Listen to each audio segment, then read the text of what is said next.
Kaya lang, good ba na walang battery? Hindi po. Hello mga kabisik, okay lang ba pag walang battery yung ating motor? Okay, yan. Naandar pa rin ba pag battery operated yung motor mo? Ibig sabihin, battery operated yung CDI niya. Okay, kagaya nito, wala siyang battery ngayon, no? Yan, start natin. I-start naman pala yan. I-start pa yan kahit walang battery yan. Wala na siyang neutral light kasi wala ng battery. Yan. I-start yan. Basta good yung ating regulator at yung supply niya dito sa stator. Okay, yung lighting coil, charging coil, pag good yung ating stator, at syempre yung pulsar. Okay, at dito, good yung supply nito, galing doon, walang problema. Okay, aandar pa rin. Siya yung magsusupply ng CDI natin. Okay, siya yung magsusupply ng yung ating ignition coil, kaya magkakaroon ng kuryente pa rin doon. Okay, basta good, basta condition ito. Okay, ating regulator. Yan, start na natin. Yun o. Diba? Yun. Yan na yung dulot ng charging. Okay, kaya may supply tayo ng neutral light dyan. Pag umaandar lang. Pag hindi umaandar, siyempre wala. Kasi wala yung battery.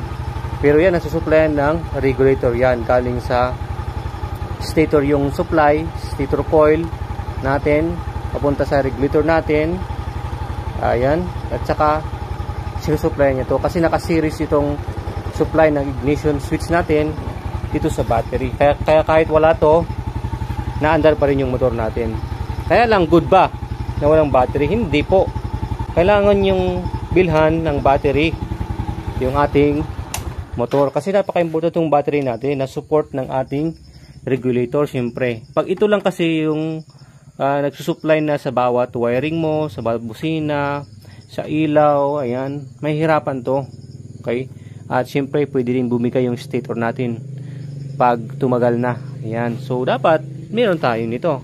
Okay, itong ating battery para support niya talaga yan. Kaya nilagay ng company yung battery para na yan ay dagdag talaga sa ating power ng ating motor. Okay, maganda yung supply ng ating CDI. Okay, patutulungan niya yung regulator natin. Okay, aandar pa rin, walang problema. Pero hindi dapat forever na walang battery. Dapat lagyan natin ng battery yung ating motor. Okay, para hindi mahirapan yung ating regulator at saka stator natin. Right, so yun lang ang konting tips doon sa nagtatanong kung okay lang ba na walang battery daw yung kanilang mga motor. No? Okay lang, aandar pa rin, pero ang consequences nyo, ang problema nun, mahirapan yung ating charger at ang ating stator. Siyempre, ito na lang yung lumalaban, ito na lagi yung nagagamit. Siyempre, mas probable sa pagkasira nito. Okay? Itong regulator natin. Alright, so yun lang. Thanks for watching. Please like, share, and follow. God bless everyone.